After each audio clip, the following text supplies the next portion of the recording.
Hey there, friends! We're doing another props from the past. Digging way back to a video from 2013, I believe.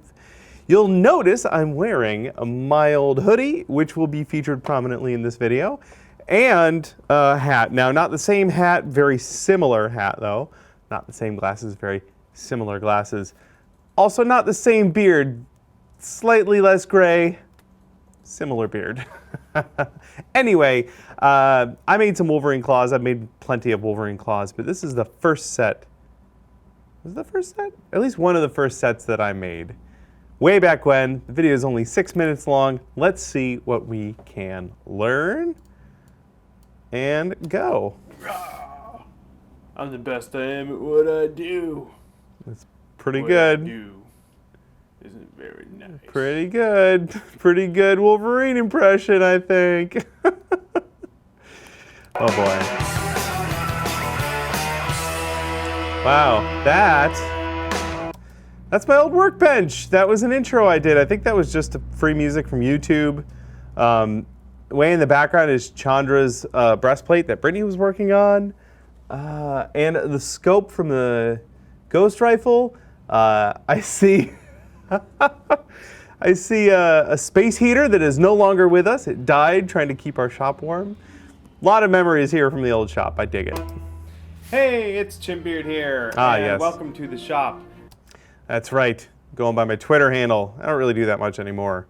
Today, I'm going to show you how to make Wolverine claws. Wolverine is my very favorite character. In fact, a couple of years ago, I did a Wolverine the most in shape I've been probably in my entire life, and I'm nowhere near that in shape right now. Maybe someday. I believe I weighed 167 pounds in that photo. Don't ask me how. I remember because it was quite an achievement.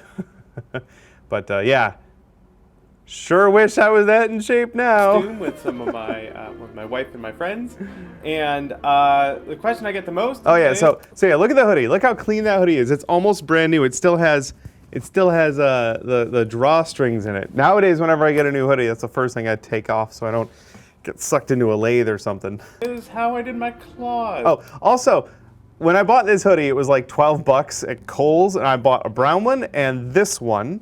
And the brown one was the dirty one, and this was the clean one that I would wear in videos.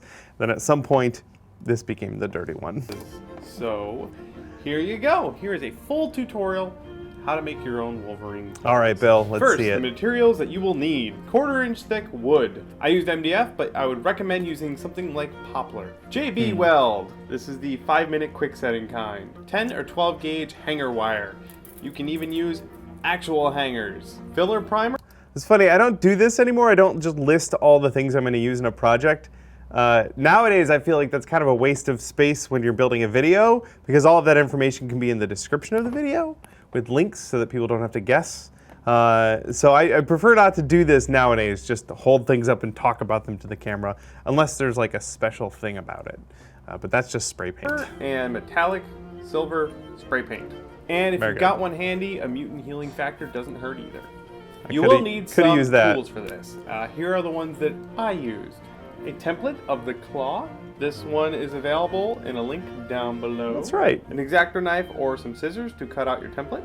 Double-sided Scotch tape. Again, like, it's just painful for me to watch just staring at the camera and listing objects. If I had found a way to make this funnier and kind of zippier, that I would have preferred that, but it's okay. Go on, younger, in better shape Bill. Some kind of saw. I used my scroll saw, but you could also use a coping saw or a jigsaw. Sandpaper, a sanding block, some sanding sponges, everything sandpaper. A drum sander bit, and a drill. That drill also dead. I definitely killed that drill. It's like a $20 one from Harbor Freight. I don't lose any sleep over it, and it has been replaced by a Bosch drill that is much better. It also wouldn't hurt to have a drill press. Along with your power drill, you'll need some drill bits. A rotary tool doesn't hurt either. Finally, that rotary tool also dead. Every tool, except for that scroll saw, that's still good, but every tool so far that I've listed power tool has died. Some pliers and mini bolt cutters helped out as well. Once you've collected... So I'd like to point out that we're almost a third of the way into the video and I haven't done any building yet. That's something that we're very aware of nowadays when we film. We want to get to building as soon as possible. And in this video, we're 1:50 in and it's only like 6.5 minutes long. We haven't done any building yet. That's the sort of thing that like I think about nowadays. All your tools and materials. You want to print the template out or just go ahead and make your own based on whichever Wolverine claw design you like. I think this is more the Wolverine claw version from like the first bit of X-Men movies we saw. X2 is my favorite. It's the one where Wolverine gets to do all sorts of cool, crazy jumping off of stuff and stabbing commandos with his blades. It's my favorite. So I think that's this version of the claws that I went with. Cut out the blade shape. The ones I have, where are they? Oh, they're over there. The ones I made more recently for Old Man Logan are actually slightly different, I think.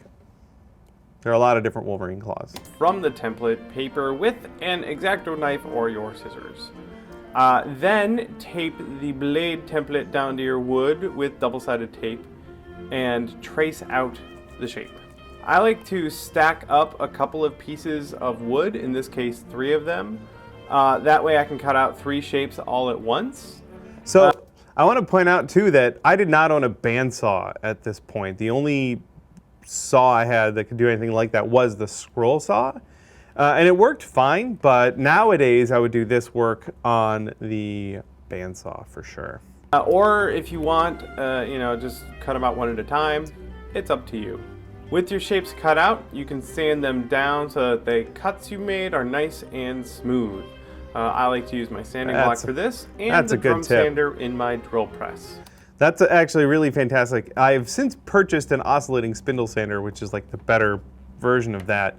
But for a fraction of the price, if you already have a drill press, buying those sanding drums can be a really cheap way to get a similar type of effect when you're working on that kind of sanding. Next, I drew placement lines for the wire holes so I knew what direction to... Oh, also too, if you have the platen on your drill press and the spindle is here with the drum, let's use my water, like that's the sanding drum, you could put a piece of wood on the platen, drill a hole through it so that your drum can fit below the surface, and then you have a like nice 90-degree edge to do the interior sanding.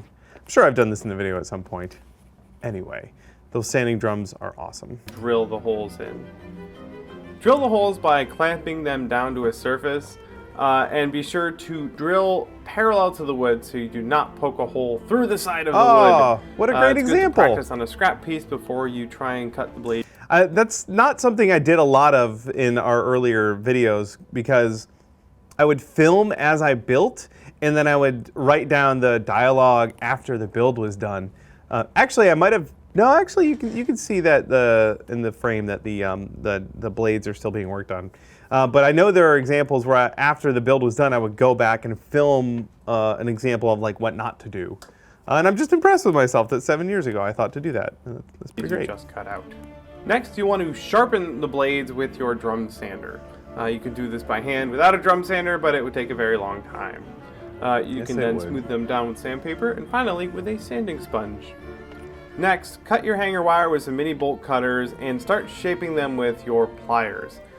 You can also use your hands to get it kind of mangled into shape and match them to the template that I have on the piece of printed template.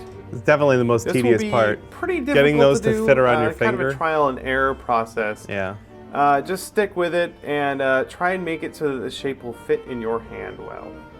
Next, you want to use a nice grinding bit. Nice focus, Bill. Really, a little bit really into nailed the it. holes that you made in the back of the blade. So nowadays as well, Brittany is holding the camera when we're filming, so she can tell right away if the shot's in focus. Back then, I was filming on D7000, Nikon D7000. It does not have a fold-back screen, so I would set up the shot, focus it, go around, do the work, and usually go back, check the footage, see if it was in focus, which took forever. But that's how I made hundreds of videos. And you can see that sometimes, if I forget to check the focus, then I would get a terrible shot, and I would just have to use it in the video because I didn't realize it at the time, and I finished the project. This will make doesn't it happen so that anymore. The wires will fit in there nice. Shouldn't say that. Sometimes it might happen. There's always accidents or things you forget to do when you're filming. And snugly. Just keep sort of chipping away at it until the wires fit nicely. With the wires and blade holes all ready to go, you can sand the pieces of the wire so that the glue has something to attach to when you stick it in place. You can also trim down the cut edges of the wire so that they don't dig into your hand later using your Dremel. These are all fantastic tips. Mix up a small batch of JB Weld and put it over the holes in the back of the blades. Then go ahead and insert the shaped wire into the pieces and mash some more adhesive around the connecting pieces. Cut out the palm handle piece from some more of your wood. So when I made the newer set of knives or blades, instead of using wood and gluing the wire into it, I made the palm part out of a sandwich of aluminum so that I could loosen it. I put screws through it so I could loosen it and adjust the blade length inside of the handle. Did not do that on this one. Definitely, the way I did it the second time is definitely an improvement. Drill in some holes there to receive the blade wires. Match the handle holes to the corresponding blades with numbers so that you can reference them later. Before you glue them to the handle, try the blades on so that you can... Actually, I think I still have this over there. I'm gonna go grab it. 1 second. Hey, check it out, guys. I found both my old and newer Wolverine claws. You can see that while these are glued in, they will rotate, which is not ideal, but that's just how it turned out. This is the older one. You can see that there's a different shape here compared to this guy. This one is way less comfortable to hold. I remember when I wore it at a convention, this just digs into my hand, and it looks the part, right? It looks like it's coming out of my hands. Well, it feels like it too, and it just digs right in there. I imagine when they did the subsequent movies, they also changed the look to not have that tail because it was probably more comfortable for Hugh Jackman to hold. And it still looks like it's coming out of his hand like that. This guy here, less comfortable and really floppy, but also I can't really adjust these. Whereas with this one, I can loosen these screws and adjust these. I can actually just brute force it a bit, but if I need to, I could snug these. It's actually quite hard to move some of them. I can adjust it and make sure it's just right, but I can slide these in and out if I have to. I got them pretty good, or pretty close to fitting my hand really well, like that. I do have a full set of the other one of these, but this guy went over to my friends at Film Riot, or one of them anyway. The left hand went over to Film Riot, and they put together a video using it. That was super duper fun. Make sure that they fit in your hand. You'll have to modify the wires a bit to get it to fit right using some pliers. Make sure you don't wrench on the wood because you can split it. Yeah. Use 2 pair of... I'm pretty sure when I was working on this, I split that MDF more than once. Pretty sure. pliers to shape the wire instead of wrenching on the wood. Hang your blades up and prime them with some filler primer in a well-ventilated area. Make sure you give them a couple of good...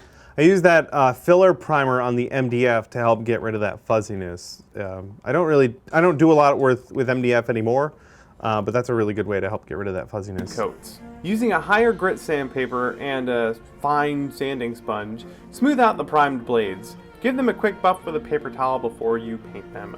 Now hang your blades up and spray them with your silver spray paint. This may require a couple of applications to get it to look nice.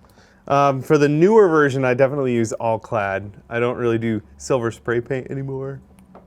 I like the expensive stuff. With the blades all painted, you can sand down the back of them and see where you put those numbers earlier and match them up with the holes on the handle. Way to think ahead. Now you can line them up, try it on, and see how it fits. If you're happy with how the blades fit, then it's time to glue them in place. Mix up some more JB Weld and glue up your wires. That kept the blades in the handle, but they could eventually break free and rotate. So that wasn't a really great way to solve that problem. Then push them into the handle, into the proper places, and glue up the back of them. Then set down your blades and let them dry. You may have to get a little creative with the placement of them and some other things to make sure that they stay in place while the glue dries. I think I still have all those clamps. You can try your claws on like so. Ta-da! I find that after the fact, you may have to go in and adjust these again. Using, again, 2 pair of pliers to do it. If you wrench on these too much, you can rip them out of the back of the wood. But there you go. How do you know that, Bill? They should be tight and a little uncomfortable to make it look like they're sticking out of your hand like that. So there you go. Those are your Wolverine claws. Yeah. And go out there and fight Magneto. No, that would be terrible. Wolverine would get his ass kicked by Magneto. He would. And has. The Blob. Yeah. Thanks for watching the tutorial, guys. Hopefully you learned a thing or two about prop making. If you have more questions, let me know. You can tweet me at Chinbeard or go to facebook.com/punishedprops. Hey, all right. That's it. That is it. That was my first Wolverine Claw tutorial video, and I did a couple more, specifically these guys here, which I think were done on a live stream. That was really fun. Thanks, you guys, for checking it out. And, of course, thanks, as always, for the support. If you have any fun things you want to discuss about this silly video that we went over, please leave those comments down below, and I'd love to chat about it. Thanks, as always. I hope you enjoyed this look from 7 years ago, and we'll do another one of these sometime soon. Take it easy, you guys.